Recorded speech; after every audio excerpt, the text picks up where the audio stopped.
Oi, gente, mais uma aulinha de geografia. Hoje nosso tema é Estados Unidos, potência econômica. Vamos lá?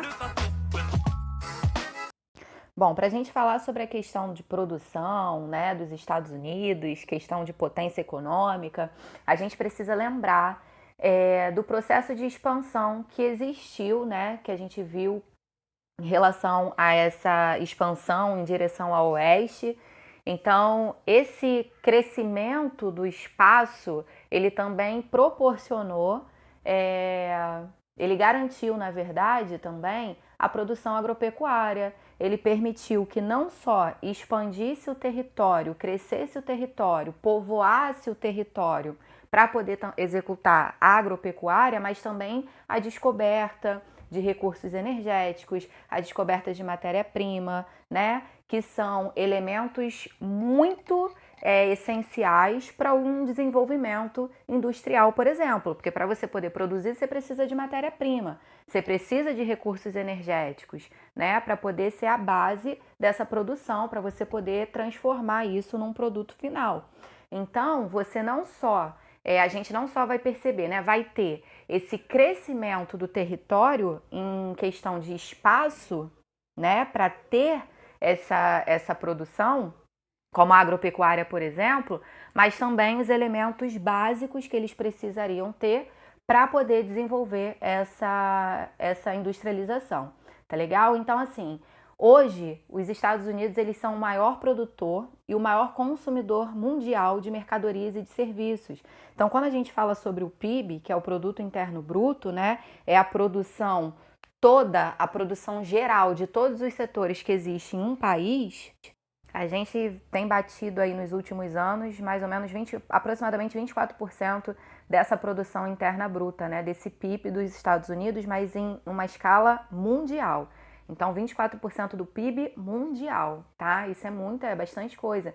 Então, assim, não só essa questão do PIB, mas também as importações de mercadorias. A gente pode falar que os Estados Unidos, eles são o maior investidor em outros países. Então, a gente tem muitas indústrias dos Estados Unidos, muitas empresas dos Estados Unidos que são instaladas em outros países, né? Que é o que a globalização permite a gente ter.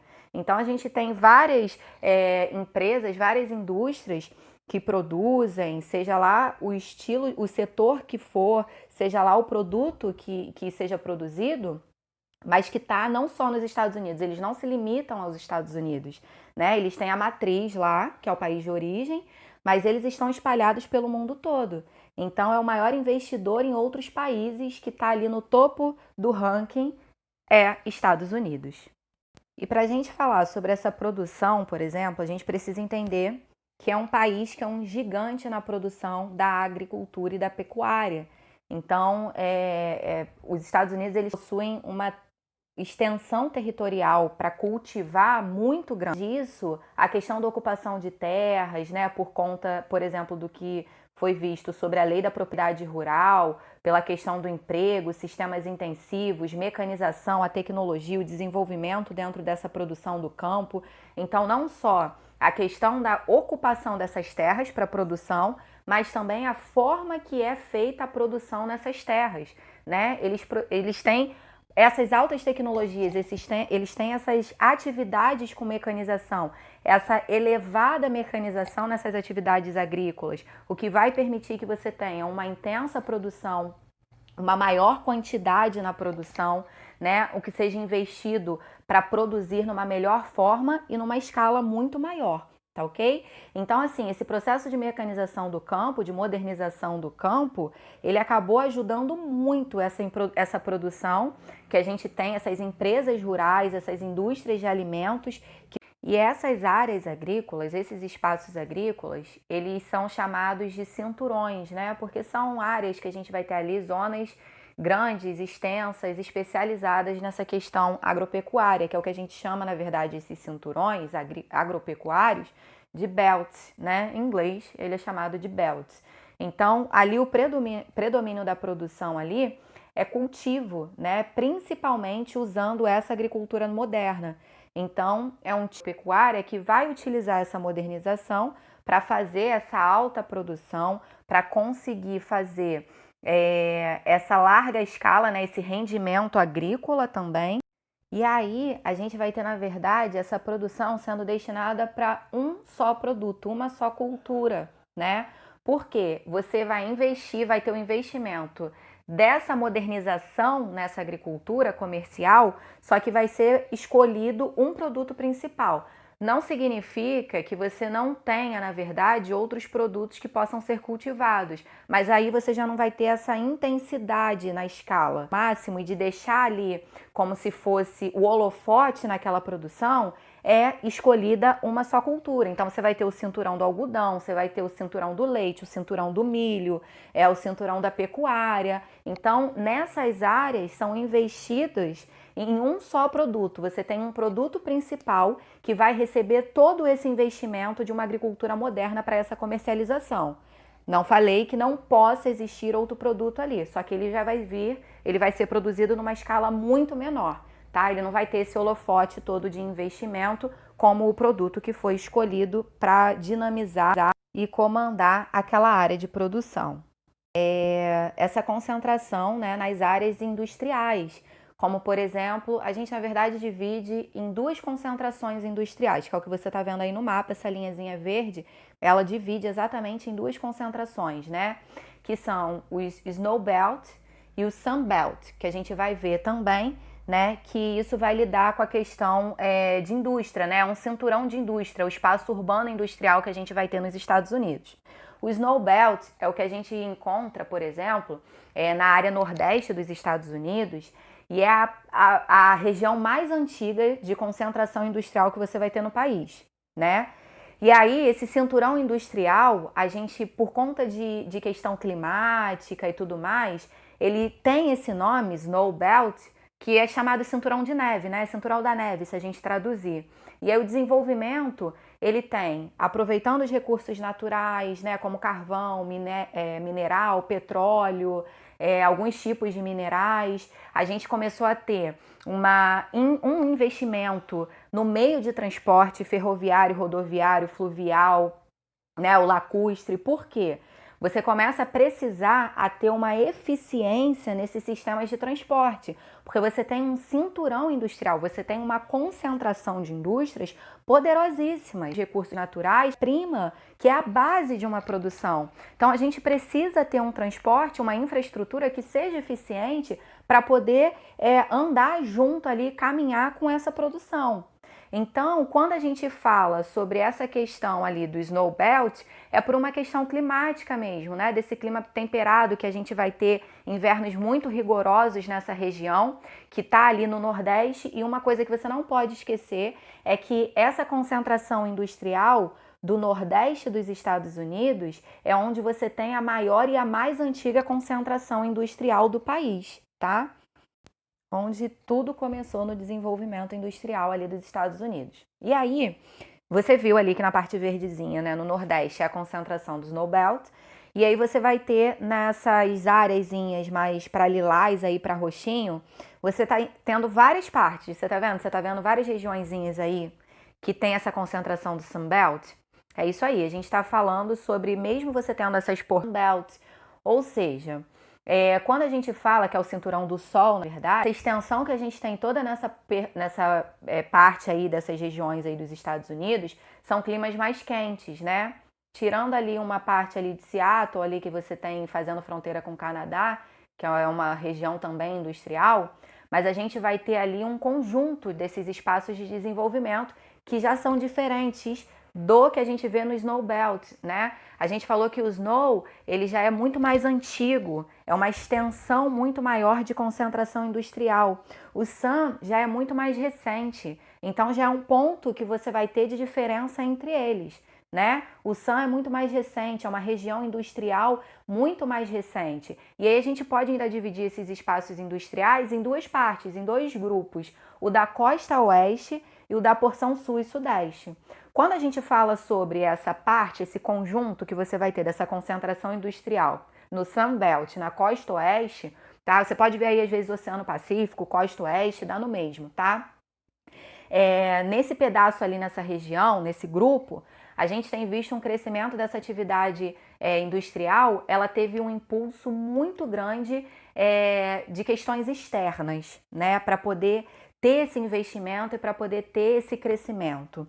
Por quê? Alguns episódios que os Estados Unidos eles se envolveram, né, em relação a outros países no mundo, como, por exemplo, quando teve questões militares, né, de operações contra o Japão na Segunda Guerra, quando teve a questão da Guerra da Coreia, a Guerra do Vietnã, tudo isso foi um incentivo, na verdade, um estímulo, né, para existir uma fixação, para existir um progresso das indústrias. De parte ali do Pacífico, eram áreas mais próximas, né, dos conflitos. Então, tendo problema ali com o Japão, tendo problema com o Vietnã, com a Coreia, lembrando que a gente tem um globo, né? Não é reto, não é plano. Então, se a gente tem essa forma parecida, semelhante à esférica, a gente vai ter o outro lado do mundo. E aí o Oceano Pacífico, que banha Japão, que banha todas essas regiões ali, ela também vai banhar a parte ali dos Estados Unidos. Então, por isso que eles começaram a fazer essa estratégia. Então, eles começaram a fixar e a desenvolver indústrias armamentícias nesse litoral do Pacífico, justamente por conta desses conflitos. E aí, por isso que você começa a ter esse investimento ali, por conta dessas indústrias. Já nas porções sul e sudeste, que a gente tem ali naquela área, a gente tem uma diversidade dessa atividade industrial.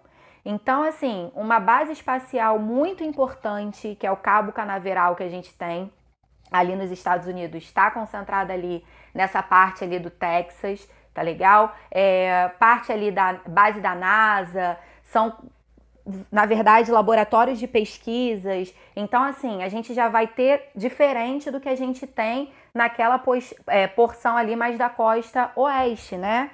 Já vai ser uma diversidade nessa porção sul e sudeste. Então, enquanto você tem ali no Pacífico, né, na costa oeste, um predomínio dessa questão das indústrias armamentícias, na porção sul e sudeste você já vai ter uma variedade maior dessas atividades industriais.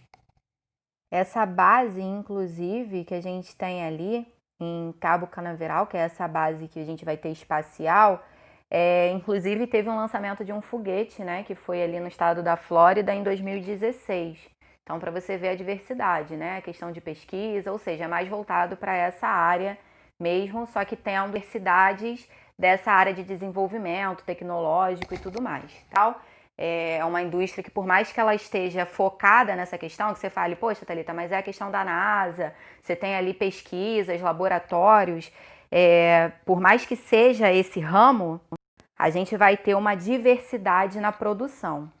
E só ressaltando e lembrando a questão das indústrias, né, maquiladoras na fronteira entre Estados Unidos e México, que na verdade, assim, quando a gente fala é uma produção, na verdade, uma fase de um processo que a gente chama de fragmentado, né? Que junção de peças de uma mercadoria. E por que que isso é levado dos Estados Unidos para produzir ali na fronteira, ali com o México? Porque nessas cidadezinhas ali, nesses lugares onde existe, fazendo fronteira com os Estados Unidos, onde vai ser instalada essa indústria, é muito mais benéfico para os Estados Unidos, porque, por exemplo, só a questão da mão de obra entre Estados Unidos e México é muito diferente. O valor dessa mão de obra, a diferença salarial é muito grande. Grande ao ponto deles preferirem carregar isso, né, para instalar essas empresas maquiladoras ali nessa fronteira. Deslocar tudo isso para eles se torna muito mais vantajoso do que produzir fazer o produto ali no próprio território dos Estados Unidos. Por quê? Porque eles vão estar gastando muito mais, né? Até porque ali naquela parte ali da fronteira ali no México, eles têm, além da mão de obra ser muito mais barata, principalmente a mão de obra feminina, eles têm também a questão dos gastos de transporte ser mais baixo, porque é um país que faz fronteira com eles, né? Você tem uma proximidade geográfica muito grande. A questão também das leis, né, fiscais, dessa fiscalização, aplicação dessas multas, das leis trabalhistas, das leis ambientais, ali naquela fronteira, nessas partes ali do México, ela é muito menos intensa. Ela é muito mais leve, né? Não tem muito essa fiscalização, o que para essas indústrias é muito mais vantajoso, porque eles podem fazer da forma que eles quiserem, lidar da forma que eles bem entenderem com o trabalhador, com o meio ambiente, porque eles não vão ter tanta repressão assim, a fiscalização não bate tão em cima nessas áreas. Então, assim, para eles é uma vantagem muito grande. Fora que eles ainda estão colocando ali na fronteira uma oportunidade de trabalho também para a galera do México. Então, evitar também essa forma de ultrapassar a fronteira para os Estados Unidos em busca de emprego, por exemplo, do mexicano. Então, são várias estratégias que são benefícios para os Estados Unidos, né? Que eles vão estar dizendo ali que vão estar dando esse benefício para o pessoal, para a população mexicana, mas, na verdade, o foco é, além de ter menos custo para poder lucrar mais, eles impedem também um pouquinho aí dessa passagem aí, dessa migração do México para os Estados Unidos. Bom, gente, mais uma aulinha finalizada. Passei a atividade do livro para vocês. Só a página 136, exercícios 1 e 3, tá legal? Bons estudos, até a nossa próxima aula. Beijo!